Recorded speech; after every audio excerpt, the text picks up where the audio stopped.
collective punishment, always an interesting idea, if one that perhaps has some flaws. After the death of Henry Novak, which is a tragedy and which does raise a considerable number of questions about the efficiency and efficiency of British policing and incompetence, severe incompetence, we saw initially people showing their grief and tragedy. And we saw Henry Novak's father telling people to try and not turn it into an issue where everybody was blamed and it was used for divisiveness. Of course, he may as well have been spitting into the wind, and in this case, he may as well have been spitting into a giant hurricane, because instantly we started seeing people going on about deport, deport, deport all Sikhs, and so on.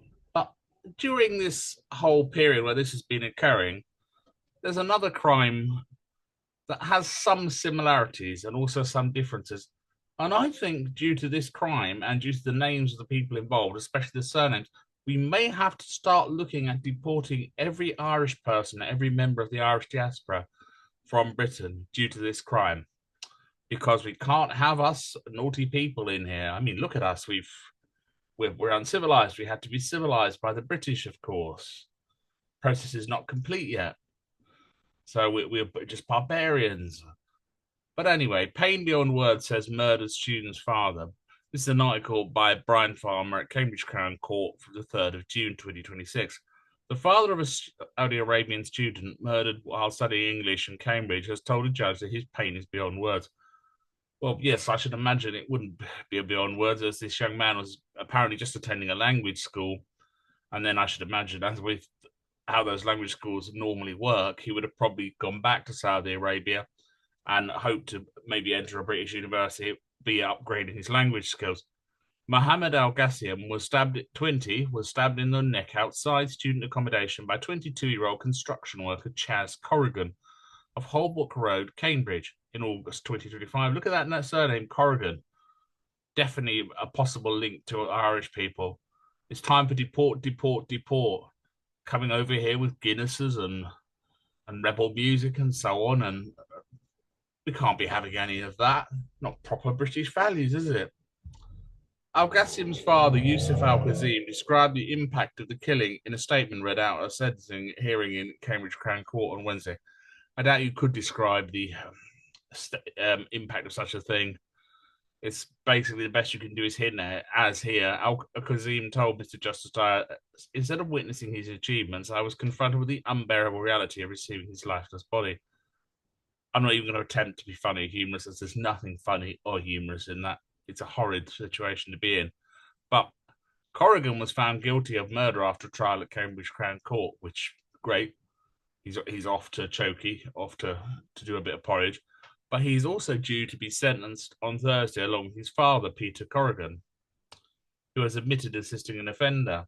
Now, in the case of Mr. Digwar and his family, who murdered, like Henry Novak, his mother covered for him and possibly other people, although I'll be careful with that because there are issues surrounding Digwar's father and brother, which will lead to further trials, and those are open cases, so I won't speculate too much. But due to all that, you saw tons of posts on social media, people going deport, deport, get them out, blah, blah, blah. Now, this case hasn't received that much attention. And last I looked, there has been no one calling for, in real terms, for the deportation of people possibly of Irish descent, or possibly of mixed Irish and English descent. I mean, he might not be, but Corrigan does tend to hint that there's Irish in that family somewhere. Now, of course, I'm being tongue-in-cheek by suggesting it and trying to suggest how stupid both to deport either group would be.